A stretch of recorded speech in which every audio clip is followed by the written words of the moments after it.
The day my mom slid that paper across the kitchen table, the house smelled like toast and laundry detergent. It was one of those normal afternoons where nothing big is supposed to happen. She had her reading glasses on, hair pulled back, the same tired look she always got after work. I was halfway through a cold cup of coffee, scrolling on my phone, thinking about the shift I had later. "Just sign here," she said, tapping the bottom with her nail. "It's a formality." I laughed a little, like, okay, sure, whatever. My mom loved paperwork. She had folders for everything: medical bills, old school stuff, warranty cards for appliances we didn't even own anymore. If she said it was routine, I believed her. I didn't even ask what the title at the top meant. I remember glancing at a few lines and seeing words like authorization and estate planning, but it didn't register as something that could bite me later. She talked fast, the way she did when she didn't want to be questioned. Something about keeping things simple so nobody would have to deal with confusion one day. I thought she meant it was to help her, like giving her permission to handle something for me if I was out of town. She made it sound like it was basically the same as signing a permission slip back in school. My brother, Ethan, was in his room playing video games with the volume way too loud. You could hear the little explosions and the quick, angry clicking of his controller through the wall. That was the background noise of our house for years. Ethan needed things. Ethan needed help. Ethan needed someone to rescue him from his latest problem. I had learned to be the easy kid, the one who didn't cause stress. So I signed. No big speech. No hesitation. I passed the paper back, and my mom's shoulders dropped like she'd been holding her breath. She tucked it into a folder like it was done and handled, like a bill paid on time. She smiled at me, not warm exactly, but relieved. "See? Easy," she said. And that was it. The paper disappeared, and so did the moment. I went to work. I bought groceries. I lived my life. I didn't realize I just handed over something I didn't even know I had. What stings now isn't that I signed it. It's how natural it felt to trust her. Like my role in that house was always to make things easier for everyone else, even when it meant making myself smaller without noticing. A few weeks later, she mentioned getting everything organized again while we were washing dishes. It sounded harmless, the way she said it. But there was a tightness in her voice I didn't recognize at the time. Like she was proud of herself for being prepared, and also a little scared I might someday ask what, exactly, I had signed. Time moved the way it always does, quietly, until you look back and realize whole years went missing. I moved out. I worked more. I started paying my own bills, building my own routines, doing the normal adult stuff that makes you feel like you're finally separate from your family's gravity. Still, I showed up. Sunday dinners when I could. Birthdays. Holidays. The usual. My mom liked things to look fine from the outside, like we were the kind of family that stayed close because we wanted to, not because we were tied together by guilt and history. Ethan stayed near her. He bounced between jobs, had plans that never really became anything, and always had some reason he needed extra help. Sometimes it was rent. Sometimes it was his car. Sometimes it was just that life was hard right now. My mom would roll her eyes like she was annoyed, but then she'd do it anyway. She'd cover something, smooth something over, fix it before anyone could judge him. Little comments started slipping through the cracks. Ethan would talk about the house like it belonged to him already. He'd make jokes about how he was basically the man of the family. My mom would sometimes chuckle and say, "Don't get ahead of yourself," but she never shut it down in a serious way. One Thanksgiving, I remember standing in the living room while my mom handed out plates, and Ethan said something like, "Well, I'll probably renovate the kitchen someday." Not we, not the family, just him. Like the future was already assigned. I paused, a fork in my hand, waiting for my mom to correct him. She didn't. She just said, "Let's eat while it's hot." I told myself it was nothing. I told myself I was being sensitive. I didn't want to be the daughter who sounded petty over money that didn't even exist yet. That's the thing, if you bring it up, you sound greedy. If you don't, you stay uninformed. Either way, you lose. Sometimes I'd catch my mom and Ethan talking in low voices in the kitchen. The moment I walked in, the conversation would turn into something dumb like grocery prices or the weather. Ethan would grab a soda from the fridge, all casual, and my mom would avoid my eyes. It was subtle, but it happened enough that I noticed. And instead of confronting it, I adapted. I became the person who didn't ask. I became the person who didn't make a scene. I got good at swallowing questions before they formed. It didn't feel like fear, it felt like maturity. Like I was choosing peace. Like love meant not keeping score. Over time, that quiet became a habit. A reflex. Even when something felt off, I'd tell myself, it's not worth it. You don't want drama. You don't want to be that person. I didn't see that the peace I was protecting wasn't real peace. It was just a system that worked as long as I stayed silent. And the scariest part is how normal it all felt. Like this was just what families did, reward the loudest person, protect the weakest link, and expect the strongest one to keep smiling.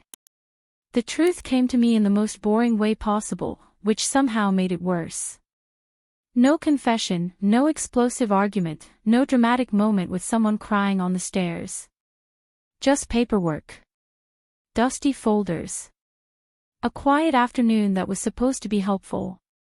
My mom had asked me to come by because she was sorting things out and wanted help cleaning a closet. She said it like it was casual, like she was just trying to declutter. Her voice had that fake light tone she used when she wanted something done but didn't want it to sound like a request.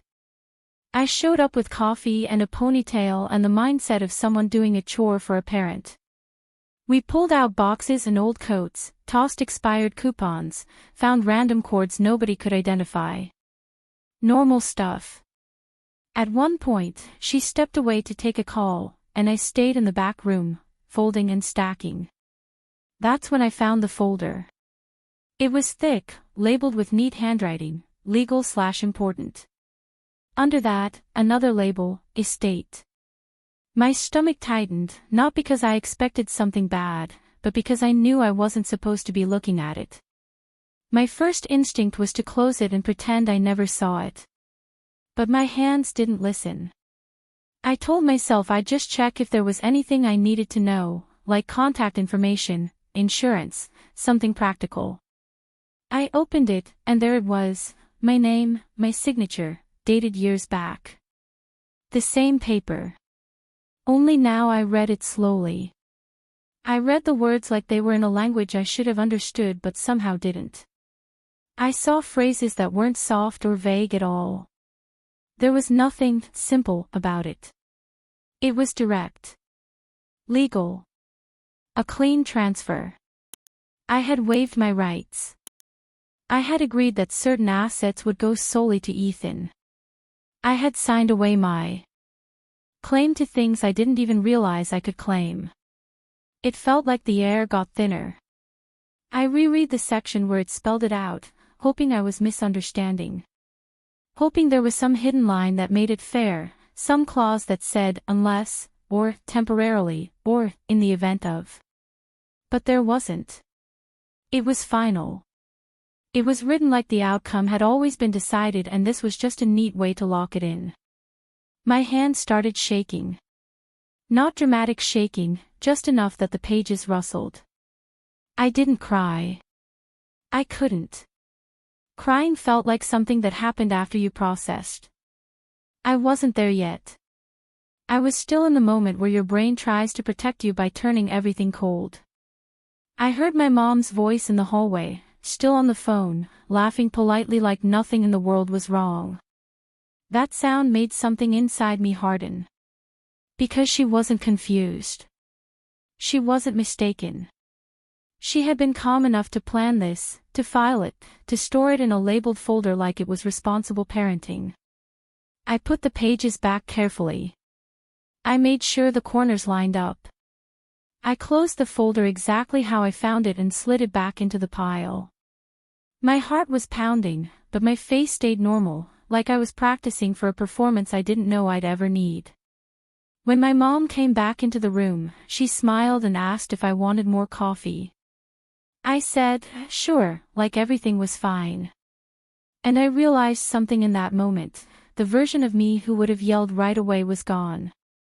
I didn't even feel like screaming. I felt like watching. Like waiting. Like I needed to understand how deep it went before I showed my hand. Because if they had been able to lie to me once, so easily, they could lie again. And if I confronted them now, they'd drown me in explanations, act offended, call me dramatic, twist it into a story about how I was ungrateful. So I kept my voice steady. I kept folding old clothes. I kept nodding along. But inside, something had shifted. I had found out the truth by accident. Now I needed to decide what to do with it on purpose. After that day, I moved differently around my family. Not in a way anyone could notice, but internally, everything slowed down. I paid attention to details I had ignored before. The way my mom chose her words. The way Ethan spoke with certainty about the future, like it was already written somewhere official. I knew now that it was. I replayed the moment I signed that paper more times than I can count. I searched my memory for pressure, for manipulation that was obvious enough to justify an explosion. But the truth was harder than that. She hadn't yelled. She hadn't threatened. She had relied on something quieter, my trust. And because of that, I knew that confronting her in anger would only make me look reckless and emotional. So I stayed quiet. I didn't pull away completely. I still showed up for dinners. I still answered texts. But I listened more than I spoke. When my mom talked about being fair, I noticed how her definition of fairness always involved protecting Ethan. When she talked about sacrifice, it was always framed as something she had done, never something she expected to be questioned. Ethan became bolder. He talked about selling things, changing things, making decisions that didn't involve me at all. He said them casually, like it was already settled business. Once, he joked that I was too independent to need anything anyway. Everyone laughed. I smiled too, but I felt the meaning land hard. Independence had become the excuse for my exclusion. At night, alone, I considered confronting them 100 times. I imagined laying the document on the table and watching their faces change. But I knew what would come next, denial first, then justification, then guilt-tripping. My mom would talk about everything she'd done for me. Ethan would act confused, then offended. Somehow, I'd end up apologizing. That's when I understood something important. Silence wasn't weakness if it was intentional. It was strategy. I didn't want noise. I wanted clarity. I wanted the truth to reveal itself in a way they couldn't twist. So I waited. Not because I was scared, but because I was ready to see how far they would go when they thought I didn't know anything. The moment arrived wrapped in something that was supposed to be joyful. A family gathering that had been planned for weeks, the kind where everyone relaxes because they think the story is already finished. My mom cooked too much food, like always. Ethan showed up late, confident, loud, acting like the center of gravity in the room. There was wine, laughter, small talk.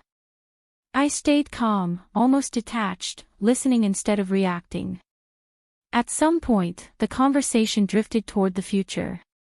My mom started talking about plans, about how everything was already organized, and how it was a relief not to worry about it anymore. She sounded proud, like she'd handled something complicated perfectly.